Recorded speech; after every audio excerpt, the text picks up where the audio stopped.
Respite for Villar-owned Premier Island Power REIT Corp or P-REIT as the stock is still down more than 20% since the government shut down the operations of one of its key sponsors, Siquijor Island Power Corp.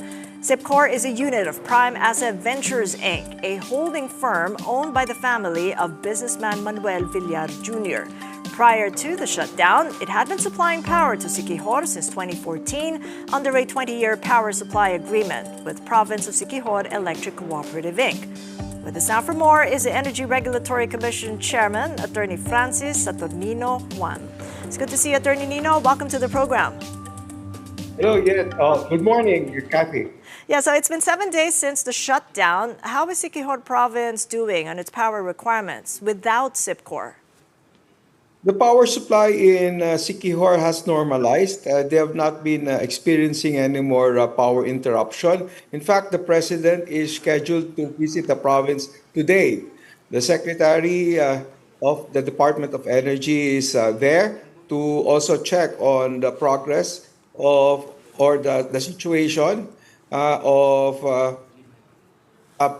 the province of Siquijor, where we have already a new power supplier supplying the local cooperative there, Proshelco.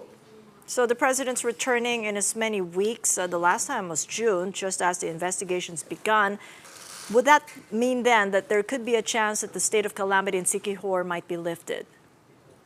Yes, I suppose that with the performance now of the new power provider, we can see that the power crisis has already been addressed.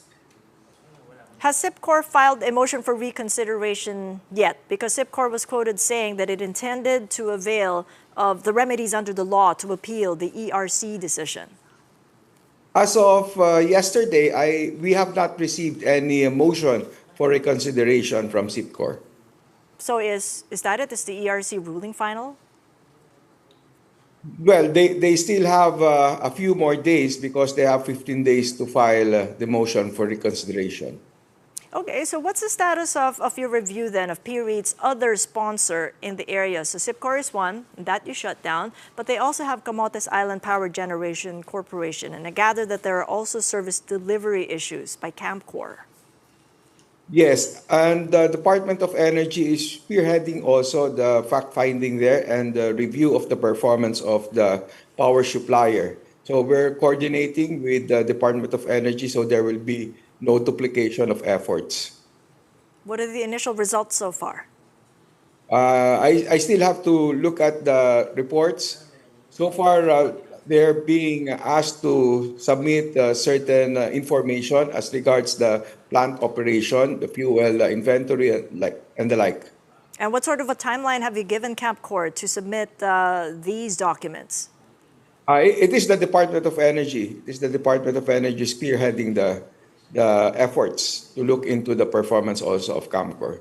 And then it's the ERC that, if indeed they find that there's anomalies, it's likely to issue that shutdown order. That's going to come from your commission. Is that correct? Yes, if we find that there is also enough basis to initiate or to open an investigation into possible violations of the power supplier of its obligations under its license and also under its power supply agreement to the local cooperative there, then we will proceed with the investigation and give all the opportunity also to CAMCOR to present its side. Taking Siquijor and Camotes Island together, what then is the medium and the long-term plan for the province's energy supply just to ensure that there is stable electricity in the area?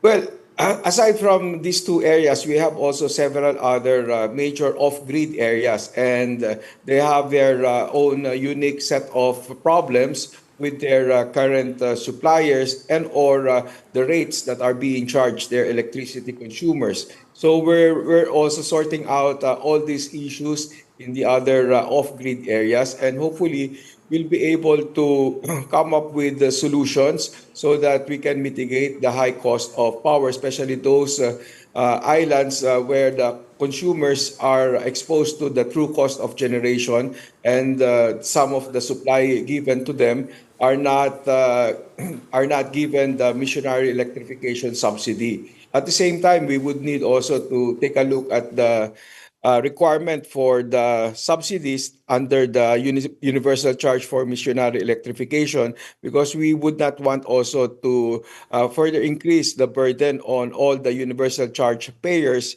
because this is a charge on all the electricity consumers, this universal charge.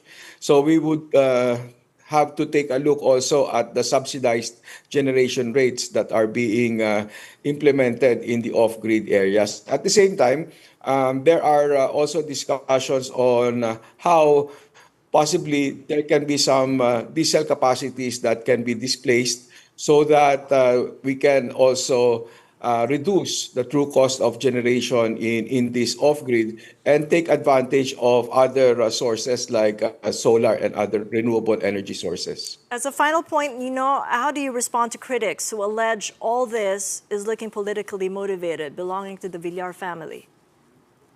No, the investigation was initiated not by any political group, but by the consumers. It was initiated by the complaints coming from the consumers who were already so exasperated with the bad service that they are getting from the supplier of Proshelco. And it was just right that the agencies, the Department of Energy, NEA, and the Energy Regulatory Commission work on these complaints and address the problems of our electricity consumers there. Okay, well, keep us up to speed on what goes on after the President's visit. ERC Chair Attorney Francis Saturnino Juan.